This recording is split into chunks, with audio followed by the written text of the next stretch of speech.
Itu yang tempat lahirnya Pak Hamid, juga lahirnya Mbah saya. Itu mbah-mbahnya sudah orang alim, termasuk Kiai Sidik Jember itu juga lahirnya di kawasan pondoknya Pak Hamid Fakhriyah. Dan Kiai Sidik punya anak yang namanya Ahmad Sidik yang jadi apa? Rois Am, yang sekarang ada Gus Wirjon, macam-macam itu semuanya juga keluarga langsung. Nah, saya cerita keluarga ini penting bukan karena tafakhur atau tabai, bukan, karena Allah itu membuat satu tradisi besar memang lewat dzurriyyah.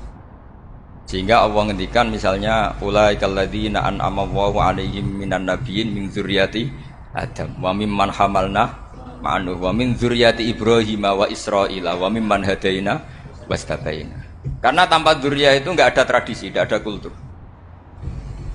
Misalnya saya menjadi hafal Quran, dulu bapak saya itu tiap zaman Pak Hamid masih sugeng, yang semaan di sini itu pasti bapak saya, namanya Kiai Haji Nur Salim. Kadang diajak baca Quran di kamarnya Kiai Hamid. Karena kalau bapak saya itu mantu ponaan sama Pak Hamid. Itu dulu bapak saya memotivasi saya supaya hafal Quran itu gini, hak kowe kudu hafal Quran. Nak kowe hafal Quran, iku kepaten obor. Kok anak merapal luwe duwe alasan. Jadi kalau ada Gus tidak alim itu mesti salah bapaknya. Karena kalau bapaknya bisa baca Wahab, anaknya mau baca primbon tuh malu.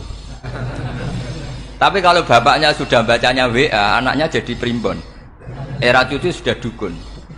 Era cucu sudah kayak Dimas Kanjeng, nanti itu pasti itu. Karena nggak ada rasa malunya. Tapi kalau bapaknya alim, baca Wahab misalnya, juga qanaah, anaknya juga itu figurnya. Cucunya juga gitu figurnya, makanya disebut dzurriyyatam ba'duha min ba'd. Ini penting. Dulu Mbah Mun itu sering ngijazahi saya, itu persis ijazahnya bapak, ijazahnya Mbah Hamid. Kalau punya amplop itu ya dibeda-bedakan, ini amplop dari tamu, ini dari pejabat, ini dari orang fakir. Hingga penggunaannya juga sesuai itu, tidak serampangan. Karena dianggap amanat, kalau kita salah tasarruf maka menjadi hisab. Kalau sekarang enggak, salah dikumpulkan. Orang desa salam template wadol pitik kuru wedhus kuru ambek guse tuku-tuku HP seri terbaru itu kan kasihan ya. Padahal sing salam template itu ibunya kerja di Malaysia, mungkin gelantungan ngecat tembok di Malaysia, hasil salam template dienggo Gus tuku HP terbaru itu kan enggak imbang. Nah dienggo tuku tasbih kan sumbut.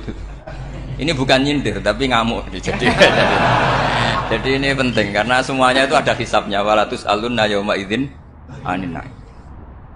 Karena tradisi ini harus kita teruskan ala qadril istithaq. Karena itu nanti yang mengawal ilmu. Kemudian termasuk tradisi mengakui santri goblok, ini penting. Itu enggak ada santri sebarokah santri goblok. Makanya dulu Mbah Mun, Mbah Hamid, Kiai alim itu kalau sama santri goblok ya enggak benci. Enggak kayak sekarang semua orang bikin sekolah unggulan. Sekolah unggulan itu kritik saya hanya memproduksi orang-orang yang nantinya mendapat. Kalau kamu punya santri hafal Quran, nanti hadiahnya umroh, tanglanya umroh, santri pinter hadiahnya beasiswa. Tapi hubungannya sama negara itu mendapat. Sementara santri yang goblok hidup di pedalaman Kalimantan, karena di sana belum ada masjid, bikin masjid. Sebagian hartanya dipakai masjid, sebagian hartanya dipakai bangun masjid. Ini yang goblok pendiri masjid, yang pinter pengajian di masjid dibisaroi uang kas masjid. Artinya gini, ya kalau halalnya halal, tapi kita mbok yo roh hikmahnya orang-orang goblok itu. Supaya kita tetap ngaji, Rabbana ma khalaqta hadza batila. Semua ini ada gunanya. Subhanaka ma khalaqta. Jadi semua ini ada gunanya. Maka bagi santri-santri yang goblok, tolong nanti saya di-Fatihai karena saya ini pembela Anda. Loh yang ngomong biar saya, karena saya terkenal santri pinter. Kalau yang ngomong sampean goblok kan nggak ada yang percaya. Oh, padune padha gobloke kan gitu. Yang ngomong harus saya.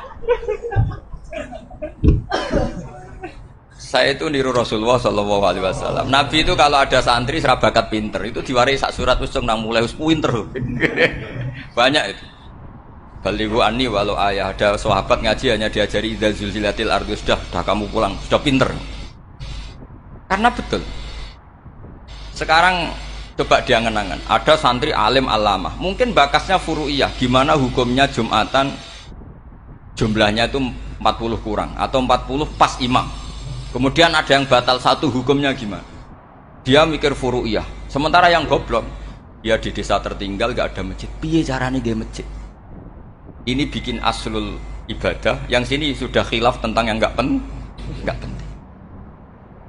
Jadi orang goblok kadang lebih keren. Akhirnya apa? Duriannya yang goblok nanti jadi orang alim alama ngekholi wong goblok karena pendirinya biasanya orang pati pinter.